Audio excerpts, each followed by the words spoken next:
মহোদয় উত্তর দেবেন এবং স্টার বেসিস কোশ্চেনগুলো শর্ট নোটিশ প্রশ্নের নাম্বার প্রথম প্যানেল ছিলেন শ্রী শৈলেন্দ্র চন্দ্রনাথ মহোদয়, উনি absent.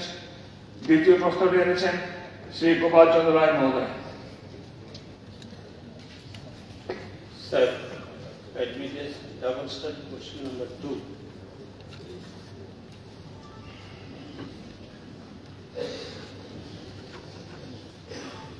Speaker Mehta, question number 2 question.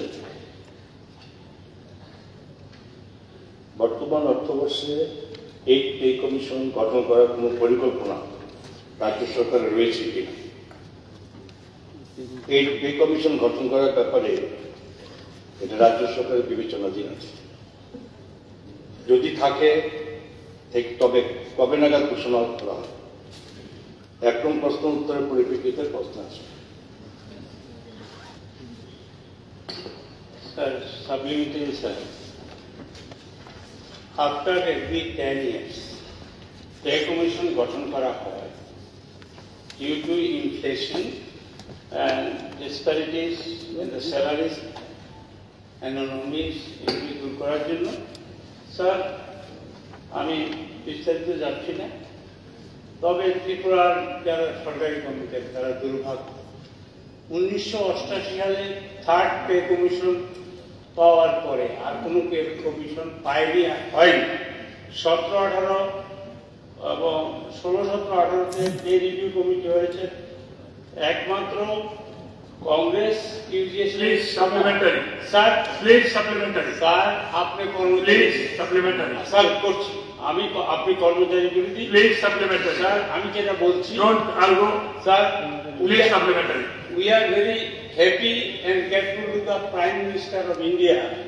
Prime Minister of India already declared the 8th Pay Commission on 16 January 2025 এবং যেটা করেছে সেটা 1 জানুয়ারি 26-এ এটা এফেক্ট হবে। তাইলে আমি মাননীয় মন্ত্রী মহোদয়ের কাছে বলবো এবং লিডার অফ দ্য হাউসের কাছে বলবো, এটা leader of the house announce করে পে কমিশন। এই স্যার দ্রব্যমূল্য এখানে স্পেসিফিক্যালি বলেছে যে রিপোর্ট সেজ দা সাপ্লিমেন্টারি পাচ্ছি না স্যার, আসছি না না, এটা স্যার, এইভাবে স্যার প্লিজ এটা কলিগেশন না reference supplementary. No no no, inflation in Tripura is higher than national average. North ইস্টে নয়, সারা ভারতবর্ষের থেকে ত্রিপুরা জিনিসের দাম কম। এটা কনসিডার করে মাননীয় লিডার অফ দ্য হাউস আছেন, অর্থমন্ত্রী আছেন এবং আপনি বলেছেন যে করলেন না কোনো স্যার বিবেচনাধীন। এটা প্রধানমন্ত্রীকে অনুসরণ করে আপনারা বলেন সবকা সাথ সবকা বিকাশ। এখানে সর্বনাশ করবেন না কর্মচারীদের। এই বছর পে কমিশন ঘোষণা করবেন কিনা আমি মাননীয় লিডার অফ দ্য হাউস বলছি। Leader of house finance minister উত্তর দেবে। মহোদয়, গত 16 জানুয়ারি 2025 তারিখে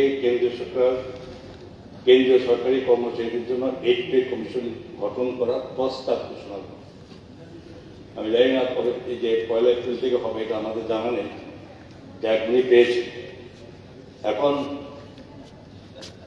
এটা এখন পর্যন্ত কেন্দ্রীয় সরকারের প্রস্তাব নিয়েছেন, করা হয়নি। দ্বিতীয়ত, ভারতবর্ষের কোনো রাজ্যই এখন এই পে কমিশন নিয়ে কোনো রকমভাবে চূড়ান্ত পর্যায়ে যায়নি। তো আমি ওনাকে বলেছি যে কর্মচারীদের স্বার্থে এটা কেন্দ্রীয় সরকার কেন্দ্রীয় কর্মচারীদের জন্য ঘোষণা করে, মানে এমনি এটা ঘোষণা রেখেছে। আমরা তো বলেছি আমাদের বিবেচনা দিতে, আমরা এটার বাইরে নয়।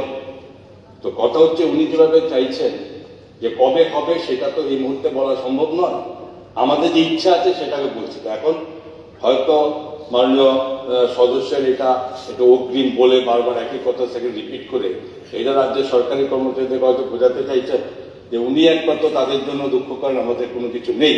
তো আমি আবারও বলি সবাইকে আপনার মাধ্যমে যে এই প্রস্তাব কেন্দ্রীয় সরকার ঘোষণা করেছেন রাজ্য সরকারও এই ব্যাপারে বিবেচনাধীন আছে, তার বাইরে নেই, সময়ের সঙ্গে সঙ্গে সেটা ভেবে চিন্তা করে করা যায়। মাননীয় দপ্তরের মন্ত্রী জানাবেন 16 অর্থ কমিশন 31 অক্টোবর 2025-এ রিপোর্ট পেশ করবে।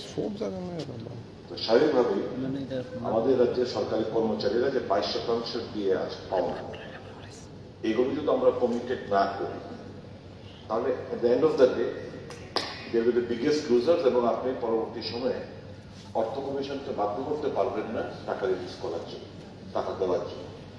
আমার বক্তব্য হচ্ছে এই 31/10/2025 16 অর্থ কমিশন তার রিপোর্ট পেশ করার আগে আমরা এই যে 22% দিয়ে সরকারি কর্মচারীরা পাও না, রাজ্য সরকারি কর্মচারীরা, এটা কমিটেড করবেন কিনা। মাননীয় মুখ্যমন্ত্রী বলবেন নাকি অর্থমন্ত্রী বলুন? বিগমন্ত 16 পে কমিশন আমাদের টোটাল রাজ্যের আমরা এগুলো ফিল আপ করেছি। 10/2025 এটা এখনো 6 মাস দূরে আছে। আমাদেরও তো বিশ্বাস, যেহেতু আমাদের রাজ্যের অর্থনৈতিক স্বচ্ছতা বা আমাদের যেটা দেখে 16 ফিনান্স কমিশন আমাদেরকে প্রশংসা করে গেছেন, আমাদেরও আমাদের সেই সমস্ত দাবিগুলো আমরা আমাদের তরফে রাখা হয়েছে। আমাদের বিশ্বাস সেগুলো হবে। আর ডিএ কমান্ডে আমরা দিচ্ছি, আপনি আমাকে থামালে হবে না, তো আমার বক্তব্য রাখবেন না, আমি গুরুত্বটা উঠবো না। আমাদের কথা হচ্ছে এই যে ডিএগুলো আমরা দেখুন দিচ্ছি, কিছুদিন এগারো মাননীয় মুখ্যমন্ত্রী করেছেন, ডিফারেন্স আছে, এবং ডিফারেন্সগুলো আমাদের ক্রমান্বয়ে কমিয়ে আনার জন্য আমাদের প্রচেষ্টা আছে। তার মধ্যে কমিশনের যেটা আমরা রেখেছি সেটা নিশ্চয়ই এটা শুরু হবে, এটা আমরা কথা বলবো। পরবর্তী প্রশ্ন এনেছেন মাননীয় সদস্য শ্রী দীপক মজুমদার মহোদয়।